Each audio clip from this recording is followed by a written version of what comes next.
welcome to Watch the Dickens. I'm Sandi Toksvig, and this is the show where our panellists attempt to prove that they know their Tolstoy from their Toy Story, their Peeps from their Peep Show, and their Captain Corellis from their Fratellis. With Mr. Brooke-Taylor tonight as a stand-up comedian, writer and presenter who's going downhill fast. Sorry, I meant to say who's a fanatical snowboarder. It's Marcus Brigstocke.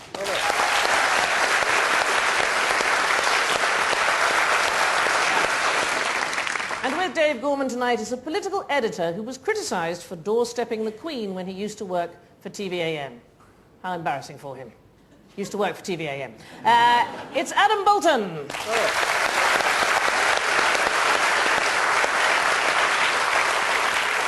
Right, chaps, our first round is called the name game. I will ask you a question and you have to give me as many answers as you can think of. So Tim and Marcus, you're first. How many Cliff Richard number ones can you name? Publicly? Well, there may be less points the more you do, in fact. Well, you might get congratulations. Congratulations. Yeah. Yes. Summer Holiday? Yes. Bachelor Boy? Oh, very good. Millennium Prayer? Oh, that's a worrying one, yes. Living Doll? Living Doll, yes. Oh, you're steaming here. I think that's an exaggeration. As for many of his songs. He's a good guy, actually. I did a TV film with him. Yeah. He's wonderful. He got me pissed, and I was standing up on a desk singing his songs, and people booed in Sweden. The end of that story. It takes a lot to get people to boo in Sweden, doesn't it? Yes, it does, absolutely. I managed it. I opened the very first stand-up club in Stockholm, ever. And I went out onto the stage and did about 20 minutes of material to complete silence. I mean, nothing at all. And I thought, I'm dying here. So I did the usual, I'm Sandi Toksvig, and I left the stage to the most tumultuous applause you've ever heard in your life. And all these people came up and said, congratulations. And I said, but you didn't laugh. They said, no, we didn't like to interrupt. Bear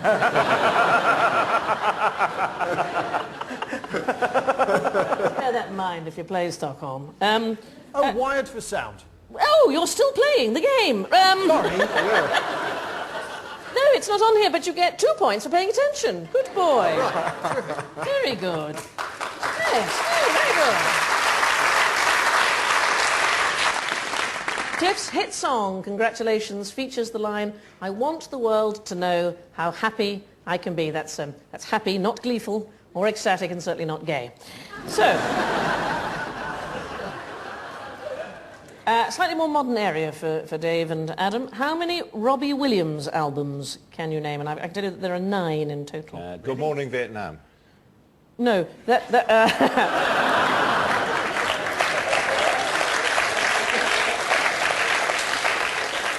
That is such a fabulous answer that I'm going to give you an additional 10 points because I love the idea. No, sorry, it's probably my foreign accent. Robbie Williams. Oh, right. As opposed to Robin. Yeah. Well, obviously, I'd expect Adam to know more about this than me. He did... there was one with sort of football related. It was like Sing When You're Winning, or... Yes, Sing When You're Winning. No, that's very good. Sing When You're Winning. And then he did a sort of play on that one, where he did the swing stuff. So he did Swing When You're Winning. Yes, Swing When You're Winning. He was a song to a roll. Did he do Binge When You're Drinking? No, but another 2 points for that, because I like that as a thought. He like Cliff Richard did one called Millennium, didn't he? I believe. No, he didn't do one called... No. What? Although Cliff Richard doing that Millennium Prayer and getting all upset about it because Radio 1 refused to play it, this is where he sings the Lord's Prayer to the tune of Auld Lang Syne. Yeah. So that's words that somebody else wrote to a tune that somebody else wrote. Oh, off, Cliff. It's just, how dare you get upset about that not getting anywhere? It's ridiculous. Well, Escapology. Escapology. Very good. Adam, you dark horse. That is it. That's very I remember this impressive. one because I wanted him to be there. Intensive Care. Yes, absolutely right. You're doing well. Got 4 so far. Now, what about a compilation album? What would you call it? The best of Robbie Williams? Well, so close. I'm going to give you a point for it. Greatest hits. He recently went in search of extraterrestrial life. Bless his heart. How many times does he claim to have seen UFOs? Do you know? 5. 84. Twice. It's 3, actually. We were closer. I know, that's so sweet, isn't it? The album Swing When You're Winning was Robbie's tribute to the Rat Pack, but it was difficult to hear him over the sound of Frank Sinatra spinning in his grave. Our next round is called Losing the Plot, okay? I want you to name the book, film, song or musical from the much reduced plot that I will give you, and here's a chance to Test your buzzers, so buzz in when you think you know the answer. Okay, the first one is a film. Yes? Oliver Twist. Absolutely right. So there we are. That's, Well done. Thank you. Well done.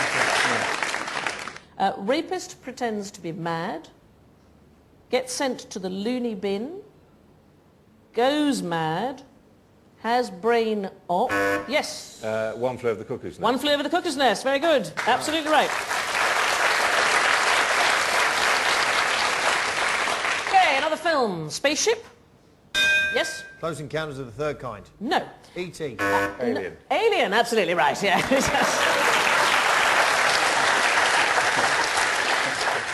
Actually, I like this one. It says spaceship, meal, tummy trouble, everybody dies. Moving on to books and plays, okay? Boy meets girl, girl marries someone else, boy runs away, boy returns, girl dies, boy, and here's the clue, gets revenge and goes off on the moors. Yes. Wuthering Heights. Wuthering Heights, absolutely right.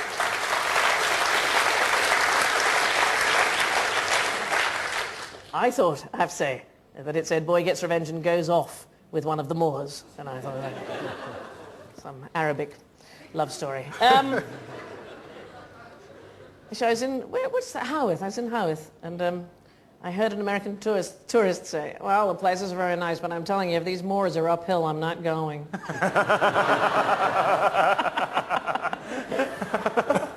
This is a song.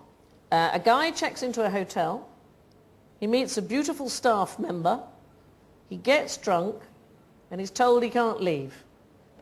Yes. Hotel California. Hotel California. You are very good, Adam. Okay, this is a musical, all right? A dysfunctional family. Dad, a banker. Mum, a politico. Yes? Mary Poppins. Mary Poppins! I love that film. Mary Poppins is notorious for Dick Van Dyke's terrible Cockney accent. I'm quite right. That really is a dreadful accent, Cockney, isn't it? It's horrible. We also featured Alien. Alien is about a ship's crew terrorised by a bunch of marauding beasties. A bit like being trapped on an EasyJet flight to Riga with a stag party, but with less blood. Join us in a couple of minutes when our teams will be trying to make sense of our picture clues. Here is one for you at home. Can you find the film hidden in this montage?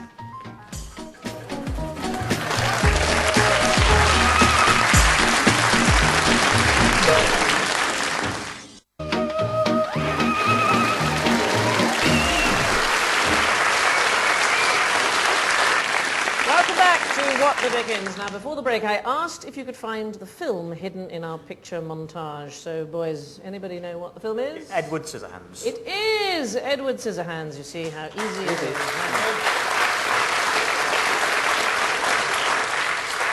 Edward Scissorhands. I bet he had a troubled adolescence, though at least he never had to worry about going blind.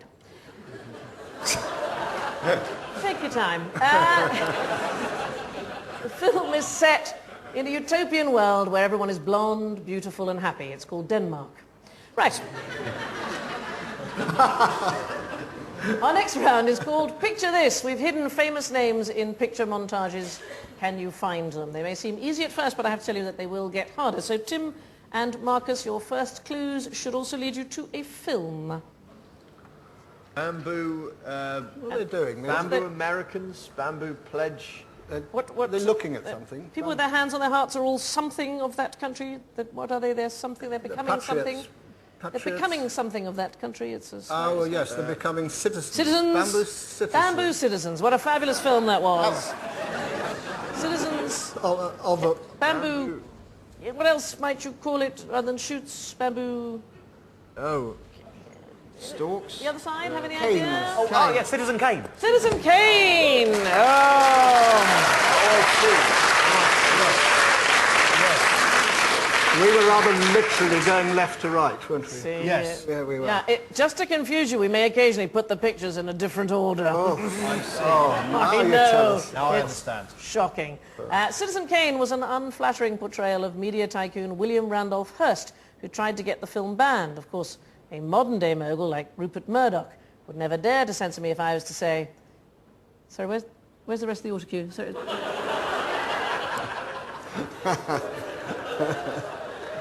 Such a shame.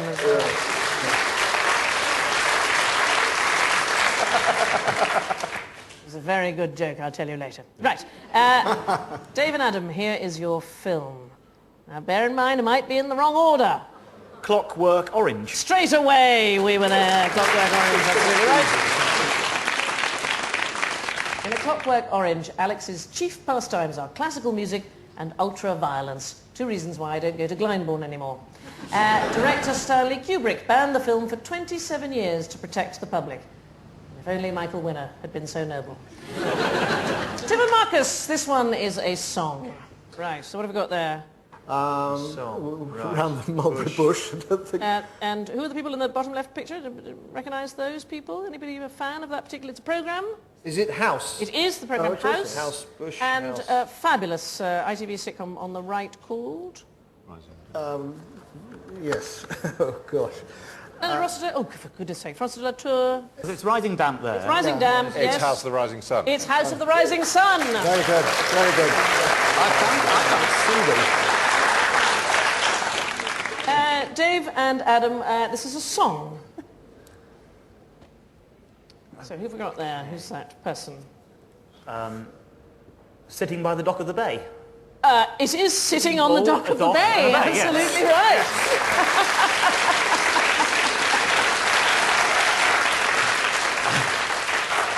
I love that. No thought process whatsoever. I Well, think that's that sort of was, mine. I went from dock Yeah. to... I had no idea who that was top left, but the minute you got dock and a bay, you think, well, chances are that's Sitting Bull. It is the great Native American chief Sitting Bull. Brilliant. Otis Redding died when the plane he was on crashed into Lake Monona in Wisconsin. His body was discovered the next morning, presumably floating by the dock of the bay. Moving on. The next round is called Balance the Books, and the questions have a financial feel, and to help you out, we'll give you a choice of 3 answers. So, Tim and Marcus, which of these Best Picture Oscar winners was the highest grossing at the UK box office? Was it Braveheart, was it Shakespeare in Love, or No Country for Old Men? Which one do you think it was? Highest grossing we want. It won't have been No Country for Old Men because very few people saw it.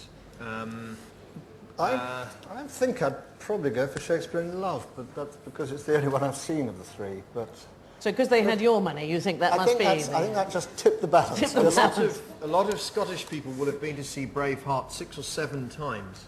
Yeah. Despite the accents. So that may have boosted it slightly, yes. Yeah. Probably because of the It's accent. just roaring with What laughter. the hell is that all about? Yes. What did you reckon, Shakespeare in Love? Yes, or as Barry Cryer says, Shakespeare in Hove, he always says, but which sounds more interesting to me. Yes. And would you want to toss a coin? My inclination would be Braveheart. All right, Oh, let's go Lord, with... look, they've fallen apart already. Shakespeare in Love? You're going to go for Shakespeare in Love? We'll go I don't know, yet probably. I'm captain, excuse me. Sorry. Yeah. Braveheart. Braveheart. It was Shakespeare in Love.